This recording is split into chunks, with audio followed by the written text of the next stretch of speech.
This week we launched an initiative alongside companies and non-profits to help improve research and understanding of how a person's online experiences are curated by automated processes. This will also be important in understanding more about mis- and disinformation online, a challenge that we must, as leaders, address. Sadly, I think it's easy to dismiss this problem as one in the margins. I can certainly understand the desire to leave it to someone else. As leaders, we're rightly concerned that even the most light-touch approaches to disinformation could be misinterpreted as being hostile to the values of free speech that we value so highly. But while I cannot tell you today what the answer is to this challenge, I can say with complete certainty that we cannot ignore it. To do so poses an equal threat to the norms we all value. After all, how do you successfully end a war if people are led to believe the reason for its existence is not only legal but noble? How do you tackle climate change if people do not believe it exists? How do you ensure the human rights of others are upheld when they are subjected to hateful and dangerous rhetoric and ideology? The weapons may be different, but the goals of those who perpetuate them is often the same: to cause chaos and reduce the ability of others to defend themselves, to disband communities, to collapse the collective strength of countries who work together. But we have an opportunity here to ensure that these particular weapons of war do not become an established part of warfare. In these times, I'm acutely aware of how easy it is to feel disheartened. We are facing many battles on many fronts, but there is cause for optimism, because for every new weapon we face, there is a new tool to overcome it. For every attempt to push the world into chaos is a collective conviction to bring us back to order. We have the means. We just need the collective will. So, yeah, that was interesting, right? To hear somebody who is a global leader or was a global leader talk about free speech in that manner. It's a little bit concerning. I think I don't like Jacinda Ardern, especially the stuff she did the last couple of years to the Kiwis, to the New Zealanders. I think that was real messed up. She was super tyrannical, and the government there was super tyrannical. I had a friend who actually lived there at the time, so it was really crazy.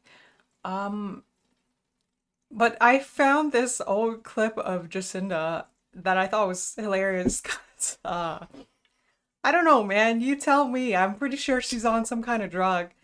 But yeah, you tell me. That's totally normal behavior, yeah?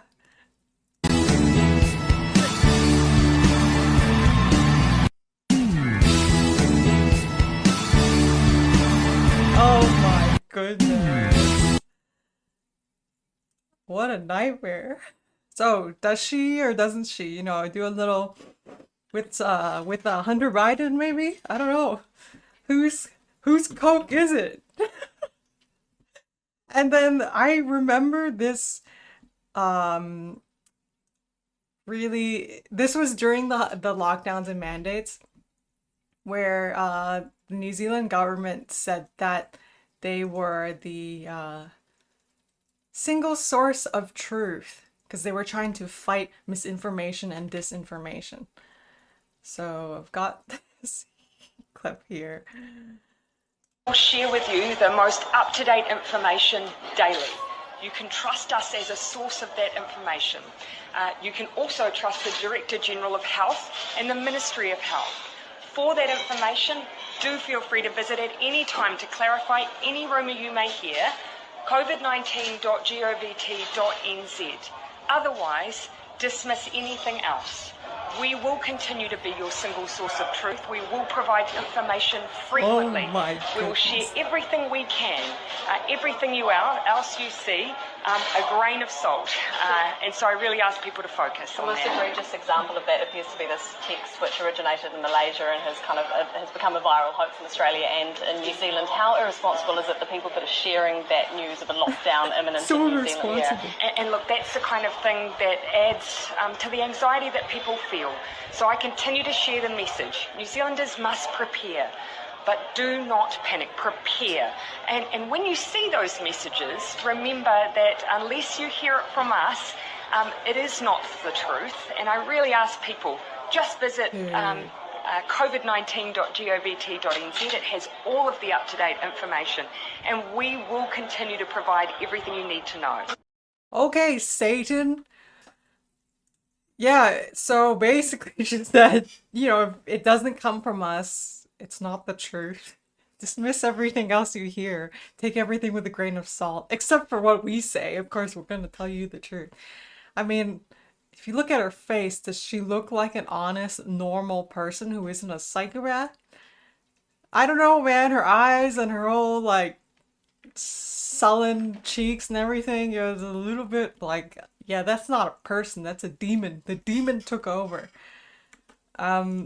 Yes, so I think that clip is very telling about her character and the government that was backing her up.